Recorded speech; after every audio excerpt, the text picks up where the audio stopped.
Hello students, প্রতিদিনের মতো আজকেও একটি গ্রুপ ডিসকাশন নিয়ে চলে এসেছি। আজকের গ্রুপ ডিসকাশনের বিষয় হলো ভূগোল থেকে, অর্থাৎ বায়ুমণ্ডলের স্তরবিন্যাস। আলোচনায় যাওয়ার আগে আমাদের এই গ্রুপ ডিসকাশনের একজন সদস্য কৌস্তব গত 5 তারিখে আরপিএফ এর সেকেন্ড শিফটে এক্সাম দিয়েছে। তার কাছ থেকে শুনে নেব তার এক্সাম কেমন কি হয়েছে বা আমাদের এই ক্লাস থেকে কিছু তার হেল্প হয়েছে নাকি। গতকাল 5 তারিখ সেকেন্ড শিফটে আমার আরপিএফ এর এক্সাম ছিল। তো আজ আমরা যে এখানে গ্রুপ ডিসকাশন করি, সেই গ্রুপ ডিসকাশন থেকে আমি অনেক কোশ্চেনে কমন পেয়েছি। কিছু কি প্রশ্ন মনে আছে? প্রশ্ন বলতে পুলিকট হ্রদ কোথায় অবস্থিত, আচ্ছা তারপর আরবিআই জাতীয়করণ কত সালে হয়েছিল, প্রতিভা প্যাটেল কততম রাষ্ট্রপতি হিসেবে গৃহীত হয়েছিল, এরকম অনেক কোশ্চেনই ছিল। তো আমি খুব ভালো এক্সাম হয়েছে, প্লেলিস্ট থেকে আমার খুব হেল্পফুল হয়েছে। আচ্ছা, যদি তোমাদের কারো মনে হয় যে কৌস্তব আমাদের চ্যানেলকে হাইলাইট করার জন্য রং চড়িয়ে বলছে, তারা যখন আরপিএফ এর প্রশ্নের পুরো শিফট দেবে 5-3-2025 সেকেন্ড শিফটের প্রশ্নপত্রটা পাবে। আর আমাদের এখনো পর্যন্ত এই 1 মাসের মধ্যে কোন কোন প্র্যাকটিস সেটগুলো আলোচনা হয়েছে সেই প্রশ্নগুলোকে তোমরা দেখবে অধিকাংশই কমন পেয়ে যাবে। এটা কোনো বানিয়ে বা রং চড়িয়ে কথা নয়। আর যদি তখন তোমরা মিল পাও তখন কিন্তু অবশ্যই কমেন্টে জানাবে যে কতগুলো মিল পেলে, ঠিক আছে?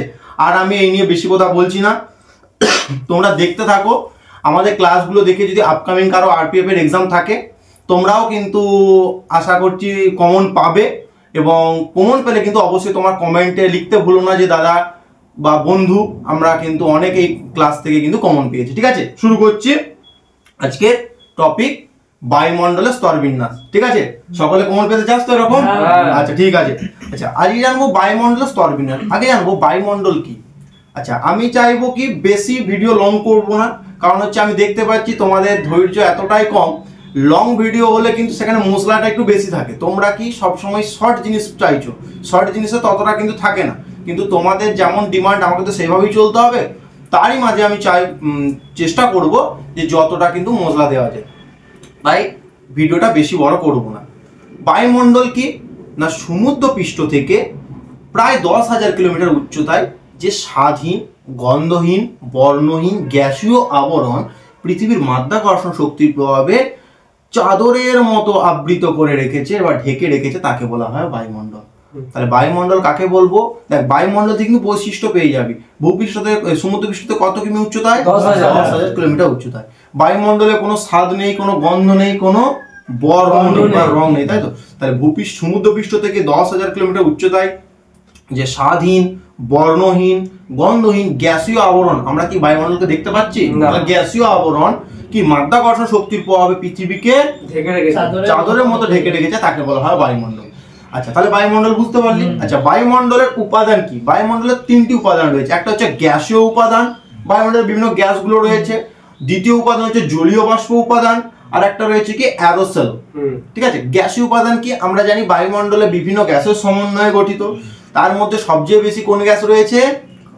নাইট্রোজেন, 78.08%। তাহলে বায়ুমণ্ডলের নাইট্রোজেনের পরিমাণ কত?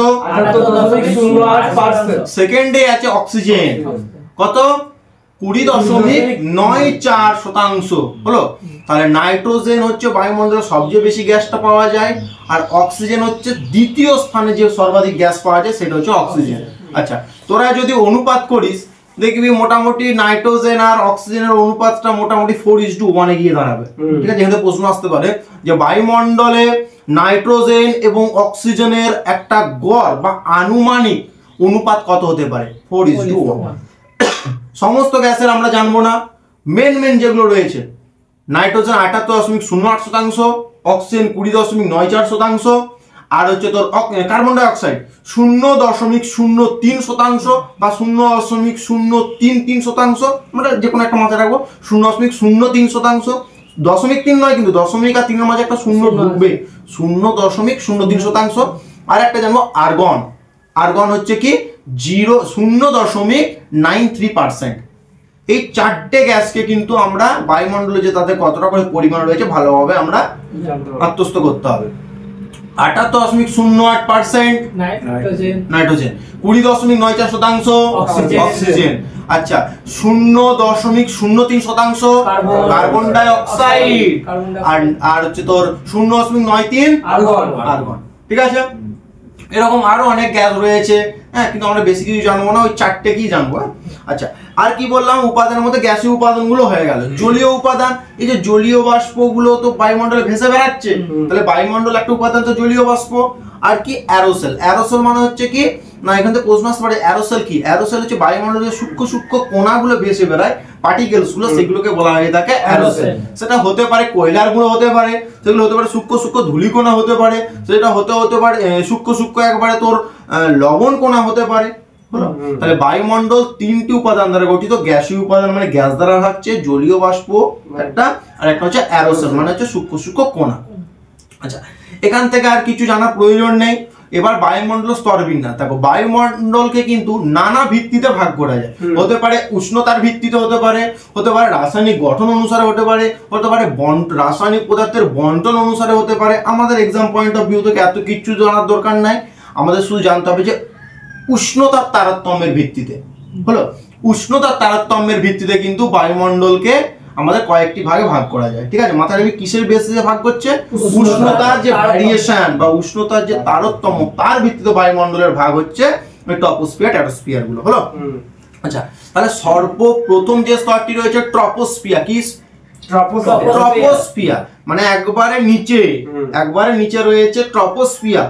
ট্রপোস্ফিয়ার উপরে রয়েছে স্ট্র্যাটোস্ফিয়ার, স্ট্র্যাটোস্ফিয়ার উপরে রয়েছে মেসোস্ফিয়ার, মেসোস্ফিয়ার উপরে রয়েছে থার্মোস্ফিয়ার বা আয়োনোস্ফিয়ার, আয়োনোস্ফিয়ার উপরে রয়েছে এক্সোস্ফিয়ার, এক্সোস্ফিয়ার উপরে রয়েছে ম্যাগনেটোস্ফিয়ার। তারপরে হচ্ছে একবার মহাকাশের বায়ুমণ্ডলটা হয়ে যাচ্ছে। হলো, তাহলে এভাবে ক্রোনোলজি মানে সিকোয়েন্স অনুযায়ী দিতে পারে যে তোমরা স্তর বিন্যাসটা একবারে উপর থেকে নিচে একবারে সিকোয়েন্স অনুযায়ী করো। তাহলে কি প্রথমে আছে ট্রপোস, তারপরে স্ট্র্যাটোস, তারপরে মেসো, তারপরে থার্মো বা আয়োনোস্ফিয়ার, থার্মোস্ফিয়ার কি আয়োনোস্ফিয়ার বলে, তারপর কি এক্সোস্ফিয়ার, তারপর আছে ম্যাগনেটোস্ফিয়ার। আচ্ছা, এই স্তরগুলো সম্পর্কে আমাদের কিছু কিছু খুঁজে না যে একটু জিনিস জেনে নিলে আমাদের টপিকটা কমপ্লিট হয়ে যাবে। আচ্ছা, ট্রপোস্ফিয়ারের উচ্চতাটা কত? আচ্ছা, বিভিন্ন কারণে তুমি ম্যাক্সিমাম বইয়েতেই অন্যান্য স্তরগুলো দেখবে একটা লিমিটেশন আছে, কিন্তু ট্রপোস্ফিয়ার বলে দেখবি নিরক্ষীয় অঞ্চলে এতটা উচ্চতা, মেরু অঞ্চলে এতটা উচ্চতা। কেন বলা হয় তার আগে বলে দিই, ট্রপোস্ফিয়ারে কিন্তু বায়ুমণ্ডলের যাবতীয় ঘটনাগুলো কিন্তু এখানে ঘটে থাকে, যেমন ঝড়, বৃষ্টিপাত, বজ্রপাত, তাই তো, এই সমস্ত বিষয়গুলো কি কোথায় হয়? ট্রপোস্ফিয়ারে হয়। এই জন্য ট্রপোস্ফিয়ারকে কি বলা হয়? ক্ষুদ্র মণ্ডল, তাই তো, ক্ষুদ্র মণ্ডল বলা হয় ট্রপোস্ফিয়ারকে। তাহলে এখান থেকে একটা পয়েন্ট হয়ে গেল যে আমাদের যে বায়ুমণ্ডলীয় যে গোলযোগের ঘটনাগুলি, অর্থাৎ যেমন হচ্ছে তোর বৃষ্টিপাত, হ্যাঁ, তারপরে ঝড়, তারপরে বজ্রপাত, এগুলো কোন স্তরে হয়? ট্রপোস্ফিয়ারে। অর্থাৎ বায়ুমণ্ডল যদি আমরা উলম্বভাবে যদি আমরা মানে বন্টন দেখি, স্তরবিন্যাস করি, একবারে শেষের স্তরে বা একবারে ভূপৃষ্ঠ থেকে পরের স্তরটা দিয়ে হয়, আর যদি উপর থেকে দেখা হয় একবার শেষের স্তরে হয়ে থাকে ট্রপোস্ফিয়ারে। এই এবার দেখ উচ্চতাটা বুঝতে পারবি। তাহলে ট্রপোস্ফিয়ারে তো সব জায়গায় সমান উচ্চতা হয়, নিরক্ষীয় অঞ্চলের গড় উচ্চতা বলে 18 কিমি, ঠিক আছে, আর তোর মেরু অঞ্চলে গড় উচ্চতা হয় 8 থেকে 9 কিমি। এরকম ভ্যারিয়েশন কেন হচ্ছে? দেখ, মেরু অঞ্চল কিন্তু সূর্যের আলো সেরকম ভাবে পায় না, কিন্তু নিরক্ষীয় অঞ্চলে কি হয় বলতো, সূর্যের আলো সারা বছর লম্ব হয়ে পড়ে, তাহলে সেখানে কি পরিচলন শক্তিটা একটু বেশি হয়, বলে এই যে আবহাওয়ার বিষয়গুলো যে রয়েছে না, সেগুলো একটু বেশি উচ্চতা পর্যন্ত সেটা আধিক্য দেখতে পাওয়া যায়, বুঝতে পারলি? যেমন মেরু অঞ্চলে কি 8 থেকে 9 কিমির মধ্যে এই বজ্রাঘাত বল, তারপরে হচ্ছে জল ঝড়, এই বিষয়গুলো কিন্তু হবে না। কিন্তু নিরক্ষীয় অঞ্চল যেহেতু সূর্যের সরাসরি এখানে কি না ওই নিম্নচাপের প্রভাবটা বেশি থাকছে, এই জন্য কিন্তু কি বেশি উচ্চতা পর্যন্ত কিন্তু এই জল ঝড় গুলো হয়ে থাকে, বুঝতে পারলি? তাই নিরক্ষীয় অঞ্চলে বললে যদি ট্রপোস্ফিয়ারের উচ্চতা কত? 18 কিমি, আর যদি বলে মেরু অঞ্চলে 8 থেকে 9 কিমি। আচ্ছা, এভাবে যদি না দেয়, একটা এভারেজ যদি বলে দেয়, মাথায় রাখবি 12 কিমি। তাই ট্রপোস্ফিয়ারের উচ্চতা কত? 18 কিমি নিরক্ষীয় অঞ্চলে, আর 8 থেকে 9 হচ্ছে মেরু অঞ্চলে, আর এভারেজ বললে 12 কিমি। উচ্চতা বুঝতে পারলি? আচ্ছা, বৈশিষ্ট্য কি না, আগে আমরা জেনে নিয়েছি যে ট্রপোস্ফিয়ারতেই বায়ুমণ্ডলীয় গোলযোগের যে বিষয়গুলি, জল বল, ঝড়, বজ্রপাত, এগুলো সব কি ট্রপোস্ফিয়ারে হয়। একটা বৈশিষ্ট্য গেল। 2 নম্বরে আমরা ট্রপোস্ফিয়ারে আমরা বসবাস করি, তো আমরা বসবাস করি, তাই তো? তাহলে যত আমরা জানি কি যে ভূপৃষ্ঠ থেকে যত ওপরের দিকে যাওয়া যায় তত উষ্ণতা কি হয়, কমতে থাকে। তাই তো এখানের তুলনায় আমরা এখানে এত গরম অনুভব করছি, পাহাড়ের চূড়াটায় কি বরফ জমে, কেন বরফ জমার কারণ ওটাই তো, উচ্চতা বাড়লে কি টেম্পারেচার কমতে কমতে কমতে কমতে যখনই মাইনাসে রান করবে তখনই অটোমেটিক্যালি তো হচ্ছে বরফ জমে যাবে। হলো, তাহলে কি না টপোস্ফিয়ারের আরেকটা বৈশিষ্ট্য জানলাম যে যত উপরের দিকে ওঠা যায় তত কিন্তু উষ্ণতা কমতে থাকে, যেটাকে নরমাল ল্যাপস রেট বলা হয়ে থাকে। হ্যাঁ, নরমাল ল্যাপস রেট বলা হয়। তাহলে নরমাল ল্যাপস রেট কার বৈশিষ্ট্য, টপোস্ফিয়ার স্তরের। আর কি বৈশিষ্ট্য আছে না তোর, হ্যাঁ, যত যাবি ওপরের দিকে এই যে গ্যাসগুলো রয়েছে না, গ্যাস বল, বিভিন্ন অ্যারোসল, জলীয় বাষ্প, এগুলো সব ঘনত্বটা কিন্তু সবচেয়ে বেশি নিচের দিকে। যত উপরের দিকে যাবি এর ঘনত্ব কিন্তু কমে কমে কমে কমে যায়। হলো, তাহলে টপোস্ফিয়ার থেকে আমরা কি কি বৈশিষ্ট্য পাচ্ছি? এক হচ্ছে এখানে জল, ঝড়, বজ্রপাত এগুলো বেশি পরিমাণে হয় বলে ক্ষুদ্রমণ্ডল বলে। দ্বিতীয় কি বলা হচ্ছে না, আমরা যত উপরের দিকে যাব প্রতি 1 কিমিতে 6.4 ডিগ্রি সেন্টিগ্রেড করে উষ্ণতা কি হবে, কমবে। আচ্ছা বলে দিই, আর যত মাটির নিচের দিকে যাব প্রতি 32 বা 33 মিটারে 1 ডিগ্রি করে সেন্টিগ্রেড উষ্ণতা বৃদ্ধি পায়। এই জন্য দেখবি এখানে দাঁড়িয়ে আছিস কিন্তু একটা যদি গর্ত কাটা আছে, গর্তের ভেতর তুই নেমে একবার দেখবি আর বেশি তোকে গরম লাগে। ঠিক আছে, তাহলে কি আমরা এই ভূপৃষ্ঠ থেকে, শিলামণ্ডল থেকে যত উপরের দিকে যাব তত কিন্তু টেম্পারেচার কমতে থাকবে প্রতি 1 কিমিতে 6.4 ডিগ্রি করে, আর 4 ডিগ্রি সেলসিয়াস করে। আর মাটির ভেতর দিকে যত যাব প্রতি 32 বা 33, এটা বিভিন্ন রকম দেয়, তত 32 বা 33 মিটারেতে 1 ডিগ্রি সেন্টিগ্রেড উষ্ণতা বাড়তে থাকবে। হলো, আচ্ছা আমি এই যে বলছি যে যত উপরের দিকে যাব উষ্ণতা কমবে, সব স্তরে নয়, শুধুমাত্র টপোস্ফিয়ারের ক্ষেত্রে কিন্তু এটা অ্যাপ্লিকেবল। বুঝতে পারলি, শুধুমাত্র টপোস্ফিয়ারের এটা বৈশিষ্ট্য, যত উপরের দিকে যাবো উষ্ণতা কমতে থাকবে। স্ট্র্যাটোস্ফিয়ারে দেখবো যত উপরের দিকে যাবে উষ্ণতা বাড়তে থাকবে। ঠিক আছে, টপোস্ফিয়ারে কি কি পেলাম না, ওই ক্ষুদ্রমণ্ডল আর উষ্ণতা রিলেটেড। আচ্ছা, প্রতিটা স্তরেরই ওপরে একটা করে এরিয়া রয়েছে 3 থেকে 4 কিমি সম্ভবত। ওই এরিয়াগুলোতে কি উষ্ণতার কোনো পার্থক্য ঘটে না। ঠিক আছে, কোনো উষ্ণতা কোনো চেঞ্জেস আসে না, যেটাকে পজ বলা হয়। টপোস্ফিয়ারের উপরে তাহলে টপোপজ, স্ট্র্যাটোস্ফিয়ারের উপরে তাহলে স্ট্র্যাটোপজ, মেসোস্ফিয়ারের পর তাহলে মেসোস্পজ, থার্মোস্ফিয়ার থার্মোস্পজ। বুঝলি, পজ মানে কি, পজ মানে তো থামা, তাই তো। হলো, তাহলে টপোস্ফিয়ার থেকে আর কিছু সেরকম কোনো কিছু করার দরকার নেই। আরেকটা কি না, যত উপরের দিকে উঠবো বায়ুর ঘনত্বটা কমবে, কারণ আমি বললাম নিচের দিকে তো বেশি মেটেরিয়ালস গুলো থাকে, গ্যাস বল, বিভিন্ন যে সমস্ত জলীয় বাষ্প রয়েছে। তার টপোস্ফিয়ার থেকে আর কিছু করার দরকার নাই। এবার আসছি স্ট্র্যাটোস্ফিয়ার, ঠিক তার উল্টো সম্পর্ক। মানে তাহলে টপোস্ফিয়ারের ওপরেই রয়েছে বা ভূপৃষ্ঠ থেকে যদি স্তর বিন্যাস করা হয় তাহলে দ্বিতীয়তম স্তরটা কি, স্ট্র্যাটোস্ফিয়ার। আচ্ছা, ওইটাকে বলেছিলাম কি ক্ষুদ্রমণ্ডল, মানে কি জল, ঝড়, বজ্রপাত এগুলো সব হয়।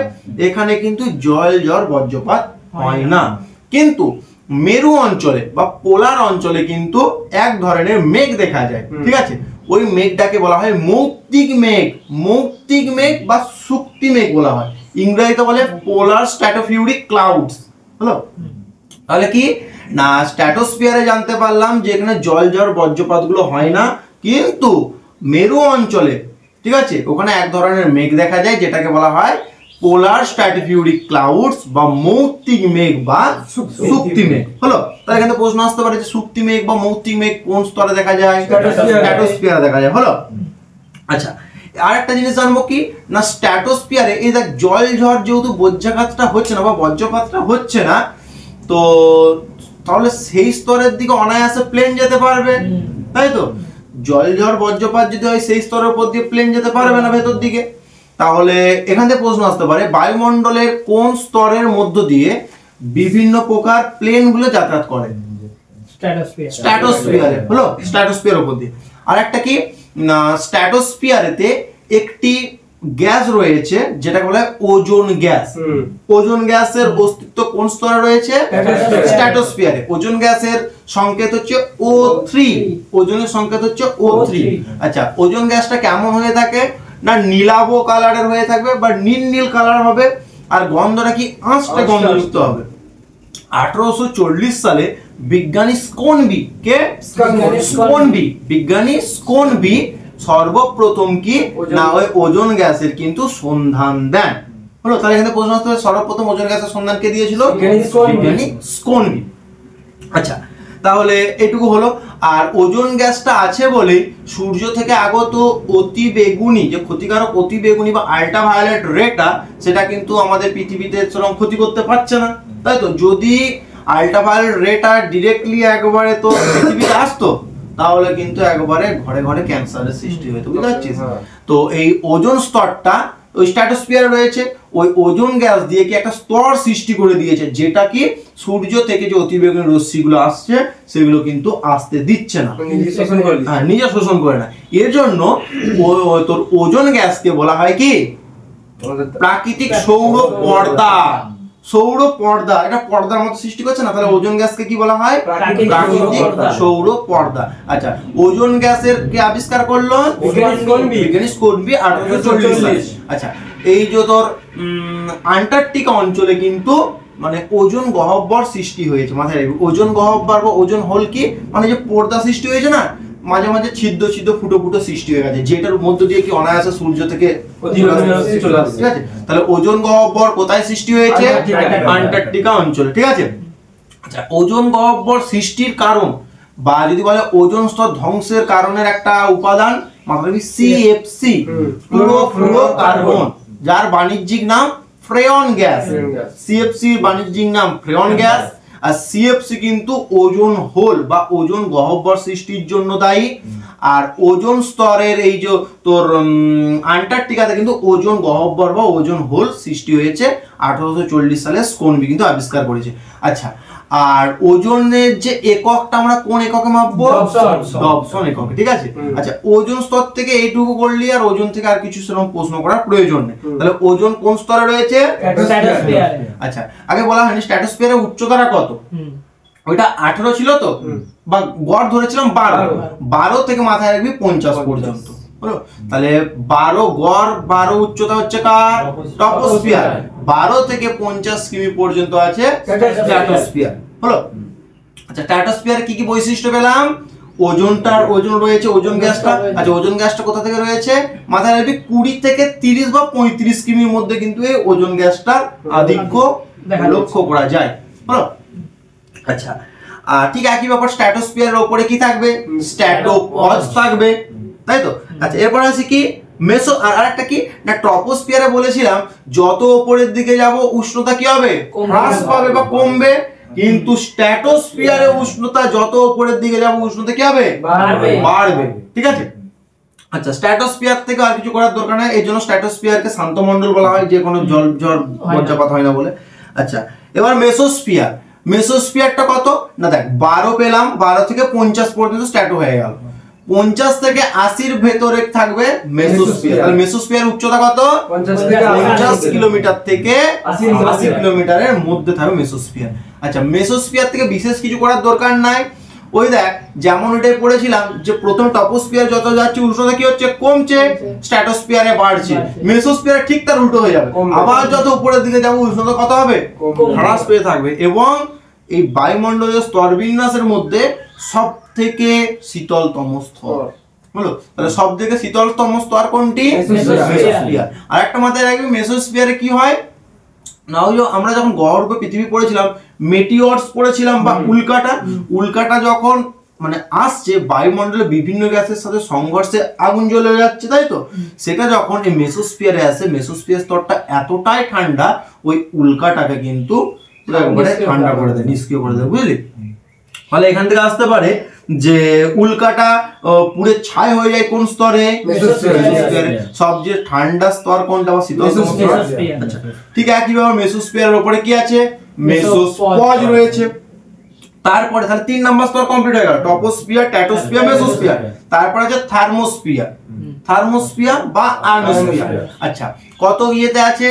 এটা 12 থেকে 50, 50 থেকে 80, এরপর 80 থেকে তোর 250, 80 থেকে 500 কিমি, ভুল বললাম, 80 থেকে 500 কিমি পর্যন্ত থাকবে কিন্তু এই থার্মোস্ফিয়ার বা আয়নোস্ফিয়ার। দেখ দিনই এই লেন্থ গুলো যেগুলো সবচেয়ে বড় হয়ে যাচ্ছে নি, তাহলে যদি বলা হয় সবচেয়ে কোন স্তরের আয়তন বেশি? থার্মোস্ফিয়ারের আয়তন বেশি। এটা মানে ভূপৃষ্ঠ থেকে কত নম্বর স্তর পড়ছে? 4 নম্বর স্তর পড়ছে। তাহলে প্রথমেরটাই টপোস্ফিয়ারে যত উপরের দিকে যাচ্ছে উষ্ণতা কি হচ্ছে?